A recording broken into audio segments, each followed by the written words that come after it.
C'est rare, l'armée israélienne a récemment admis rencontrer des difficultés face aux drones du Hezbollah qui ont réussi à franchir ses défenses. Ils ont causé des dégâts dans les localités d'Avadon et de Manara, provoquant des incendies. Les rapports faisant état de blessés sont contradictoires.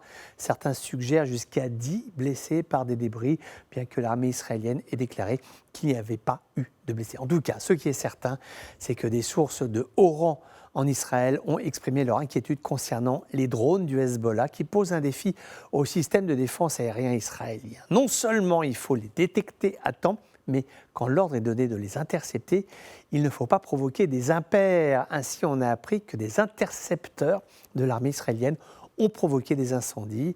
On sait qu'intervenir militairement pour arrêter un drone comporte un risque pour les activités humaines qui sont au sol. Maintenant, de là à provoquer des incendies, c'est tout un problème. Un dommage de guerre, bien sûr, mais quand même un véritable problème, comme le fait que le dernier drone tiré par le Yémen sur Tel Aviv n'ait pas été intercepté. Il n'y a pas été repéré par aucun système anti-missile israélien, Iron Dome.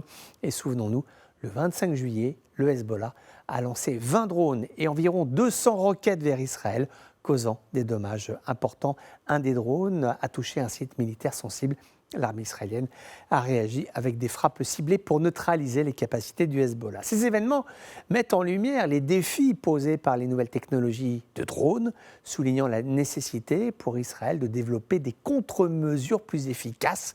Les drones sont en train de s'imposer comme des armes majeures des nouveaux champs de bataille. Il y a encore tout à apprendre de leur mode de fonctionnement. Nous n'en sommes aujourd'hui qu'au balbutiement. C'est un premier pas vers l'automatisation de ces engins de mort. Cela s'accompagne de contre-mesures que les armées modernes ou rebelles vont apprendre à mettre au point.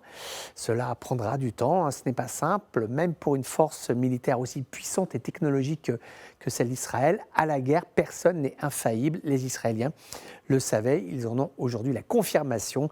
Les drones sont les armes du futur, il faut apprendre à les dompter, ça va prendre du temps. Hélas, il va falloir que des hommes meurent pour que d'autres hommes apprennent à s'en servir. Et tout cela pourquoi ? Pour tuer encore d'autres hommes. La guerre est décidément un épouvante.